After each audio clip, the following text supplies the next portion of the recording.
Philippines. Le Luxembourg, on le sait, qui est ce pays qui est au carrefour des événements historiques européens, à la fois les plus importants, mais aussi les plus lourds et les plus graves. On pense bien sûr au siècle dernier aux deux guerres mondiales. Et le Luxembourg qui s'est engagé dans la construction d'une Europe unie en étant pays fondateur de l'Union européenne.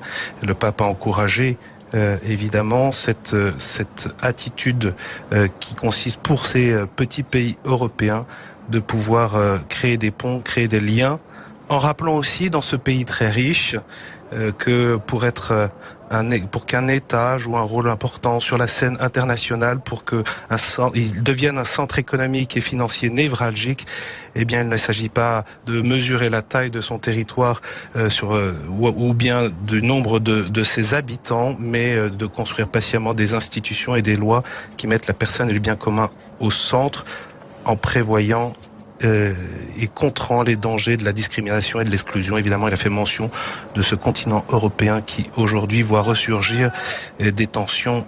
On pense évidemment à la guerre en Ukraine, mais pas seulement.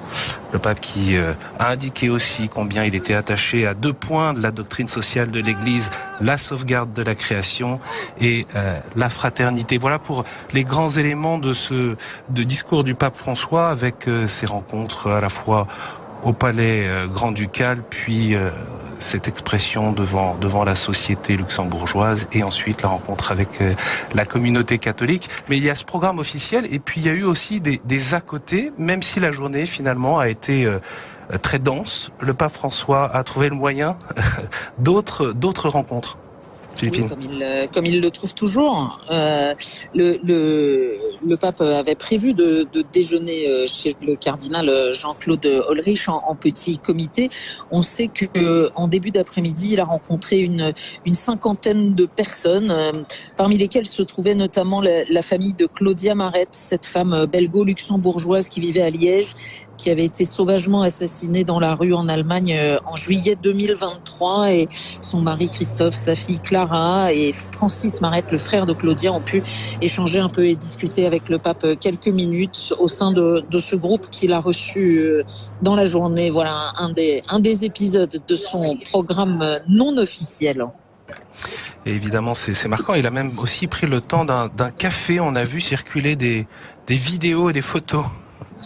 Oui, alors ça c'est plutôt très inhabituel, mais justement je vous parlais du caractère familial et familier aussi à la fois de cette visite, mais plus généralement de la ville de Luxembourg. Eh bien, le pape avec ceux qui étaient avec lui sont sortis tout simplement prendre un café. Alors, évidemment, ça a été une grande surprise pour l'équipe du café Gruppetto quand on leur a dit: attention, le pape arrive, il vient prendre un café chez vous dans quelques instants.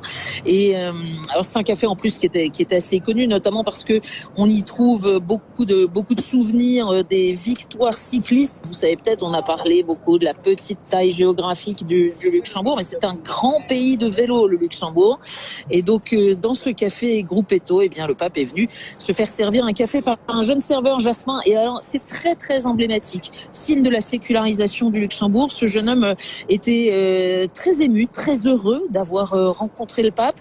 Et il a décrit eh bien, sa simplicité, son caractère très abordable. Il nous a dit comment sa seigneurie, monsieur le pape, avait été très gentil. On est évidemment là très loin de l'ancien Luxembourg catholique, et ça n'est pas sans lien, cher Étienne, avec l'État belge qui commence. Voilà, sa seigneurie. On retiendra ça. Merci beaucoup, Philippine, pour cet écho depuis cet avion de la compagnie Luxair qui est donc sur le tarmac de cette base aérienne de Melsbroek. On va vous laisser descendre de cet avion et vous laisser arriver en Belgique. Bien sûr, rendez-vous pour le flash ce soir sur KTO à 20h30, et on peut le retrouver sur ktotv.com, et qui revient précisément sur cette journée du pape François à Luxembourg. Bonne arrivée à Bruxelles. Alors vous le voyez, merci. Pendant que nous parlions avec Philippine de Saint-Pierre, eh bien le tapis rouge a été déroulé depuis cet avion où se trouve actuellement le pape François. C'est le roi Philippe et la reine Mathilde qui vont accueillir dans un instant le pape François. Le pape a répondu favorablement à l'invitation